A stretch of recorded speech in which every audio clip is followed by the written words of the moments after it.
네, 77회 전산회계이급 보겠습니다.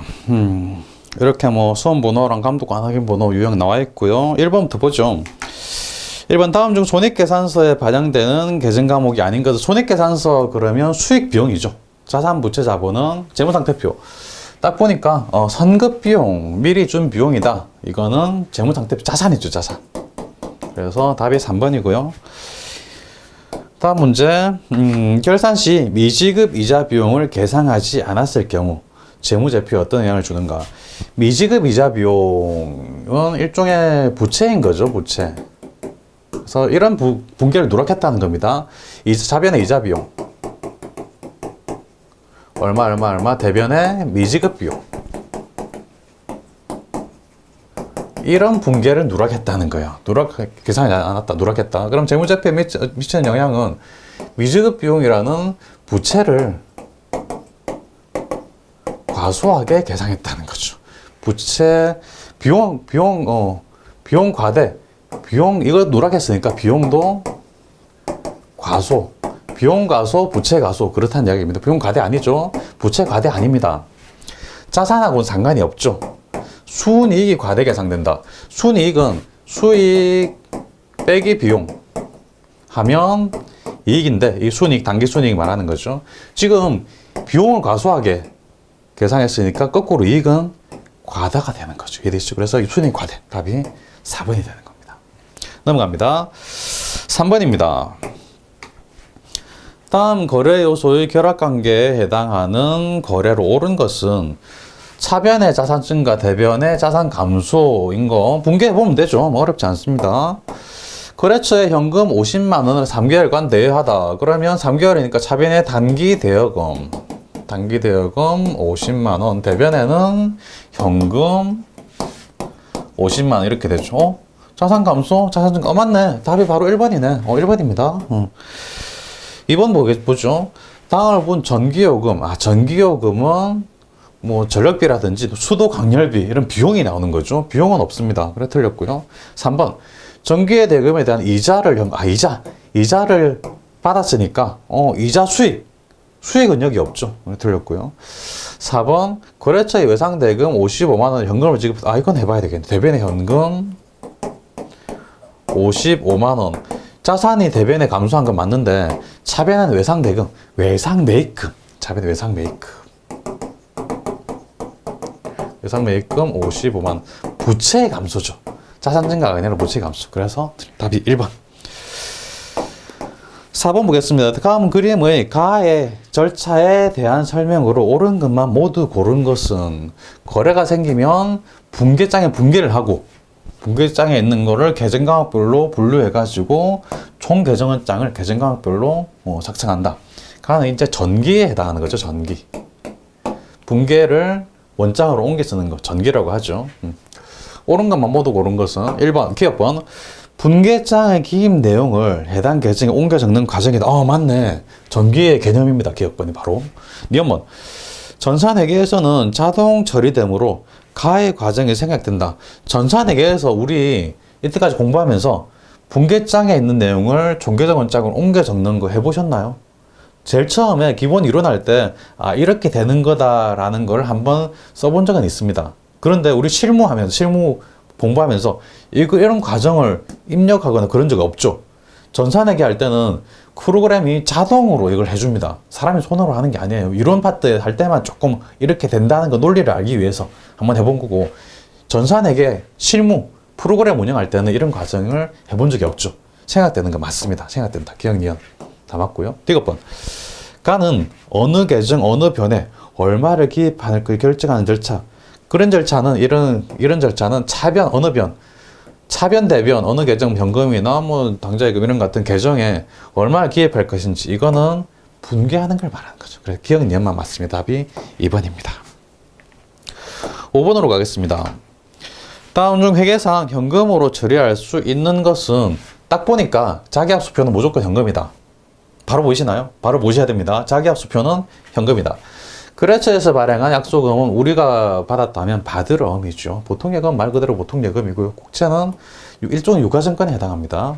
넘어가겠습니다. 6번 보죠. 다음은 주태평의 단기 매매 증권과 관련된 종계정원장의 일부이다. 이와 관련된 내용으로 옳지 않은 것은 4월 5일부터 보기가 나와 있습니다. 4월 5일 나와 있으니까 한번 보죠. 4월 5일 당좌예금, 당좌예금 100만원. 단기 매매증권 계정에 차변에 있다. 그럼 그냥 분개를 해보면 단기 매매증권이 차변에 있는 거죠. 그래서 차변에 단기 매매증권 100만원. 대변에 당좌예금 100만원. 이런 분기였을 거예요. 분기를 추론할 수 있겠죠. 1번 보겠습니다. 4월 5일 단기 매매증권의 취득원가는 100만 맞네요. 당좌예금 100만원 지급해갖고 단기 매매증권 100만원을 샀으니까 맞네. 취득원가는 100만원. 맞습니다. 2번 보죠. 7월 24일 매각한 단기 매매증권 처분금액 58만원. 7월 24일이 어딨나요? 7월 24일. 여기 있네요. 여기도 있고 여기도 있습니다. 두 개입니다. 그러면 한번 두 개 동시에 분석을 해보겠습니다. 7월 24일 거 두 개. 단기 매매증권이 대변에 있습니다. 그럼 대변에 분개를 추론해보면 대변에 단기 매매증권 단매증 금액은 50만원. 그리고 차변에는 보통 예금이 가는 거죠. 상대방 계정하고 보통 예금 50만원. 또 7월 24일 또 있습니다. 단기 투자자산 처분이익. 단기 투자자산 처분이익 계정 대변이니까 대변에 단기 투자자산 처분이익이 들어가는 거죠. 단기 투자자산이 단기 매매증권이죠. 단기 매매증권, 단기 투자자산 처분이익. 단기 매매증권을 그냥 단기 투자자산이라고 하니까 똑같다고 보시면 됩니다. 영 똑같은 건 아닌데 이 문제에서는 같이 지급하시면 돼요. 대변에 8만원. 그리고 차변에는 보통예금, 역시 보통예금 50만원, 8만 합해서 그럼 58만원으로 적어주죠. 그래서 차변학기 58만원, 대변학기 58만원. 그렇다면 단기 매매증권 50만원짜리를 팔면서 58만원을 받았다는 겁니다. 그래서 처분이익이 8만원이 생겼다. 이해되시죠? 보시면 7월 24일에 매각한 단기 매매증권 처분금 58만원에 팔았다. 처분금 58만원이다. 맞네. 58만원에 팔은 거 맞네. 이해되시죠? 넘어갑니다. 3번에 12월 31일 단기 매매증권 기말공정자액은 40만원이다. 12월 31일 여기 있죠. 12월 30일 여기도 있고 12월 30일 여기 두 개 있네. 그렇다면 이것도 한번 추론해 보겠습니다. 12월 31일 거 두 개를 추론해 보면 단기 매매증권 계정의 대변이다. 그럼 대변에 단기 매매증권인 거죠. 단기 매매증권 대변에 10만원이 대변에서 감소한 것 같아요. 그리고 상대방 계정 과목은 평가 손실, 단기 투자자산 평가 손실 10만원. 이렇게 분기를 추론할 수 있죠. 그리고 밑에 단기 투자자산 평가 손실 계정도 보니까 차변에 단기 투자자산 평가 손실 계정에 차변에 있으니까 차변에 단기 투자자산 평가 손실 맞고 대변 상대방 계정 과목이 단기 매매증권 맞네. 이 분계를 이 계정별로 이렇게 표시하다 보니 두 개의 계정이 나타난 거죠. 어쨌든 이런 분계입니다. 보니까 단기 투자자산이 여기서는 단기 매매증권인 거죠. 단기 매매증권이 10만원 감소했다. 평가에서 10만원이 줄었다는 거죠. 그러면 보니까 단기 매매증권의 기말 공정 가치가 40만원이다. 처음에 취득할 때 저는 취득 원가는 100만원에 취득했고요. 4월 5일날 100만원에 취득했죠. 그 다음에 58만원 받고 팔았는데 50만원치를 팔은 거예요. 기억나시죠? 7월 24일날 단기 매매증권 팔았죠. 또 7월 보통예금에 8만원 58만원이 들어왔고 처분이익이 8만원이 생겼다. 50만원치 절반을 100만원 사갖고 50만원을 팔았어요. 그러면 기말에 남은 금액은 50만원만큼 단기 매매증권이 남아있는 거죠. 이해되시죠? 100만원치 사가지고 50만원치 팔았으니까. 7월 24일날 50만원치 팔았으니까. 그러면 50만원이 남아있어야 되는데 딱 보니까 10만원이 또 평가 손실이 나서 줄었어요. 그렇다면 40만원이 됐다라는 거죠. 50만원에서 10만원 평가 손실 해가지고 줄었으니까 기말에는 평가액이 40만원 남았다는 거죠. 그래서 기말 공정가액은 40만원이다. 이 말이 맞는 거예요. 이해되시죠? 오케이. 4번으로 가겠습니다. 4번 화면이 잘 안 보이시죠? 이게 아니고 4번. 화면이 잘 안 보이시니까 책을 보겠습니다. 4번. 11월 31일 결산 시 공정가치가 장부 금액보다 상승했다? 상승은 아니죠. 하락했죠. 50만 원이 40만 원 됐으니까 하락한 거죠. 상승이 아닙니다. 그래서 답이 4번이 틀렸습니다. 넘어가겠습니다. 7번입니다. 다음의 계정과 분계장에 기록하는 방법의 묶음이 옳지 않은 것은 외상매출금, 차변, 자산이죠. 자산이니까 차변 맞습니다. 미수금도 자산이죠. 아직 받지 않아도 차변, 감소할 때는 대변 맞고요. 보험료는 비용이죠. 비용 차변 맞습니다. 비용 차변이죠. 차액금은 부채죠. 부채는 대변. 그래서 증가할 때 차변이 아니라 대변. 답이 4번이죠. 8번으로 가겠습니다. 다음은 차량 처분과 관련된 자료이다. 차량의 처분가액은 얼마인가? 취득가액이 있고 처분이익도 있고 감가누계액도 있다. 그렇다면 분개해 보면 되겠죠. 분개해 보겠습니다. 처분이니까 돈 받고 파는 거죠. 얼마를 받았는지를 물어보는 거죠. 일단 파니까 차량의 그 금액 전체 취득가액이 대변으로 가서 없어지는 거죠. 자산의 감소 대변. 그래서 대변에 차량 운반구 3,500만 원 취득가액 그대로 가고요. 차변에는 무조건 해라고 그랬죠. 무조건 감가상각 누계액 차변에. 그래서 차변에 감가상각 누계액 얼마? 2,100만 원. 처분 이익이 있습니다. 이익은 대변이죠. 손실은 처분 손실이다 그러면 일종의 비용이니까 손실은 차변인데 이익은 대변인 거죠. 수익과 관련된 거죠. 그래서 대변에 처분 이익 300만 원.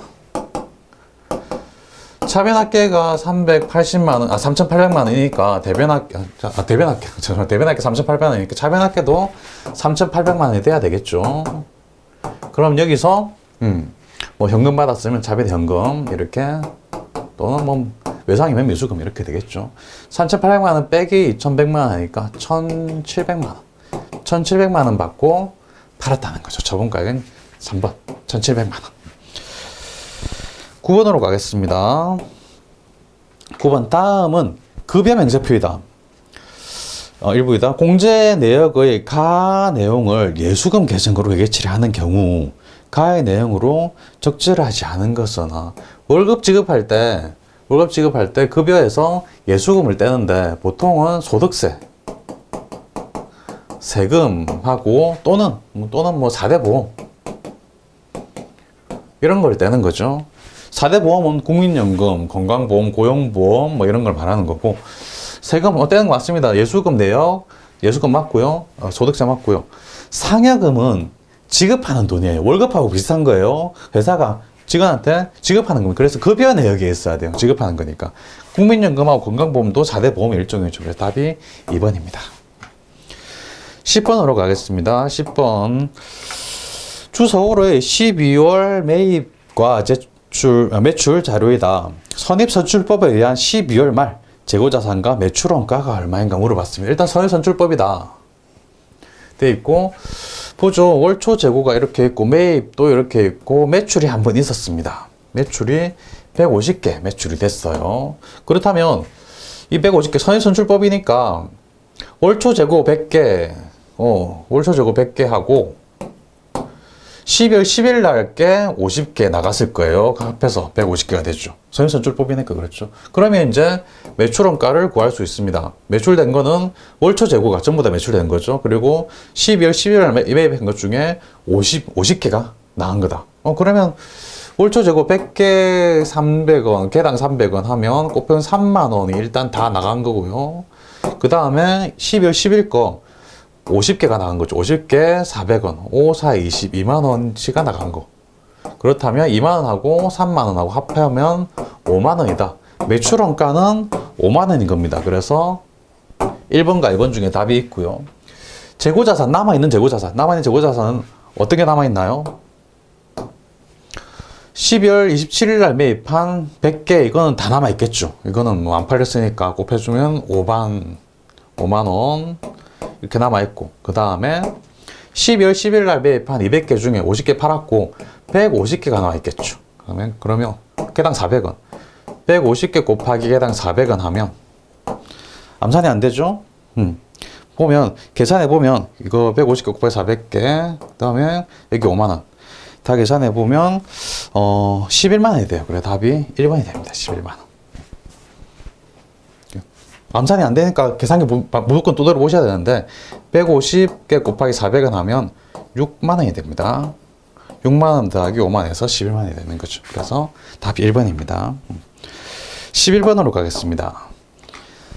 다음 내용을 모두 포함하는 계정 과목에 해당하는 것은 기업의 영업활동에 장기간 사용된다. 기업이 통제하고 있고요.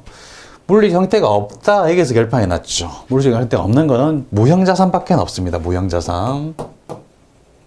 찾아보겠습니다. 유가증권 눈에 보이죠? 이거 보이죠? 이거는 뭐 유가증권은 유형자산, 유동자산인 경우도 있고 비유동자산인 경우도 있는데 어쨌든 유가증권이라는 게 눈에 보입니다. 무형자산 아니에요. 미수금은 일종의 당좌자산이죠. 특허권, 권자 들어가네. 상품권 권자 들어가는데 상품권은 눈에 보이죠. 상품권은 종이로 보이죠. 그러니까 특허권만 답이 되는 거죠. 무형자산. 3번입니다. 넘어가겠습니다. 12번이 되겠네요. 자산과 자본이 다음과 같을 때 부채 총액은 얼마인가? 자산과 자본. 자산은 자본 더하기 부채인 거죠. 자산, 상품 자산이고, 차량도 자산이고, 비품도 자산이다. 그럼 자산을 다 합해보면 20만원, 15만원, 10만원 다 합해보면 45만원이 되겠네요. 그래서 자산은 45만원. 그거는 자본이 20만원이다. 20만원. 더하기 얼마를 하면 45만원이 될까요? 25만원인 거죠. 2번입니다. 쉽네요. 13번으로 가겠습니다. 다음 거래가 발생했을 때 회계 처리가 가장 적절한 것은 사용 목적으로 토지를 1억 원에 취득하고 약속은 대금은 약속은 발행에 지급하였으므로 약속은 대금은 이게 아니고 대금은 약속은 오케이 잠깐 흥분했습니다. 지급하였으므로 하였으며 취득 및 등기와 관련된 비용 30만 원은 자기압수표로 납부하였다. 토지가 1억 원짜리입니다. 1억 원짜리인데 우리는 1억 원이라고 적으면 안 되죠. 이해하시죠? 취득 부대 비용도 같이 합해서 적어야 돼요. 그래서 이거는 토지는 1억 원짜리가 아니라 1억 30만 원짜리가 되는 거죠. 토지 1억 30만 원. 맞네. 잘했네. 이렇게 쓰면 틀리죠. 1원도 아니고 답이 그러면 1번과 3번 중에 있습니다. 찍어도 1번, 3번 중에 찍어야 된다는 거죠. 자기압수표로 납부했다. 자기압수표는 현금입니다. 현금 30, 대변에 현금 30만원. 대변에 현금 30만원. 잘했네요. 여기까지 잘했는데, 지급어음이냐, 미지급금이냐, 이 문제입니다. 뭐가 답일까요? 3번으로 답이 감이 오시나요? 감이 오시나요? 말이 맞나요? 감이 오나요가 맞나? 감이 오시나요가 맞나? 모르겠습니다만 어쨌든 3번이죠. 상거래가 아니죠. 상거래, 상품, 제품, 원재료 이런 거래였다면 어음으로 받았으니까, 어음으로 지급했으니까 지급이 맞습니다. 근데 이건 상거래가 아니기 때문에 미지급금으로 분개해야 되는 거죠. 그래서 답이 3번. 14번으로 가겠습니다. 다음 일반기업회계 기준의 손익계산서 작성 기준에 대한 설명 중 가장 잘못된 설명은 1번 수익은 실현 시기를 기준으로 계산한다. 수익은 실현주의 맞나요? 맞죠? 전체적으로 발생주의고 수익은 실현주의, 비용은 수익비용 대원칙. 오케이. 2번 수익과 비용은 순액이 아니라 총액이죠. 원칙은 총액이다. 답이 바로 2번이네요. 3번 비용은 관련 수익이 인식된 기간에 그렇죠. 이게 수익, 비용, 대응 원칙을 설명한 거고요. 4번 수익과 비용의 인식 기준은 발생, 그래서 대원칙 발생주의. 그렇죠. 답이 2번입니다. 15번으로 가겠습니다. 장하늘 회사의 기말 재무상대표에 계상되어 있는 미지급 보험료 8,000원이며 기초 미지급 보험료는 없고요. 단기에 발생되어 손익계산서에 계상되어 있는 보험료가 3만원일 때 단기에 지급한 보험료는 얼마인가? 이것도 T자를 크게 그려보면 되는데요. 이게 미지급 보험료. 미지급 비용입니다. 미지급 비용이 부채예요, 부채. 우리는 총계적 원장을 그릴 때 상품 같은 거, 배상 매출금 같은 걸 주로 자산을 그려봤어요. 자산은 차변의 기초, 대변의 기말 이렇게 오죠. 근데 부채는 반대입니다. 기초가 차변, 대변, 기초가 대변, 기말이 차변. 증가, 부채니까 증가가 대변에 와야 되겠죠. 감소가 차변에, 자산의 반대라는 거. 기초 미지급 보험료는 없습니다. 기초는 0원. 기말에 계산되어 있는 미적분 8천, 기말이 8,000원이라는 겁니다. 8,000원. 그 다음에 단기에 발생되어 손익계산서에 계산되어 있는 보험료는 3만원. 3만원이면 증가한 거죠. 3만원 증가. 그럼 차변합계가 3만원이니까 대변합계도 3만원이 돼야 될 것이다. 그러면 3만원 빼기 8,000원 하면 22,000원이 되겠네요. 지급한 거는 22,000원이라는 겁니다. 조금 헷갈리십니다. 그 자산만 하다 보니 부채가 들어오면 좀 헷갈리시는데 반대라고만 생각하시면 됩니다. 여기까지 하겠습니다. 실무 들어가죠.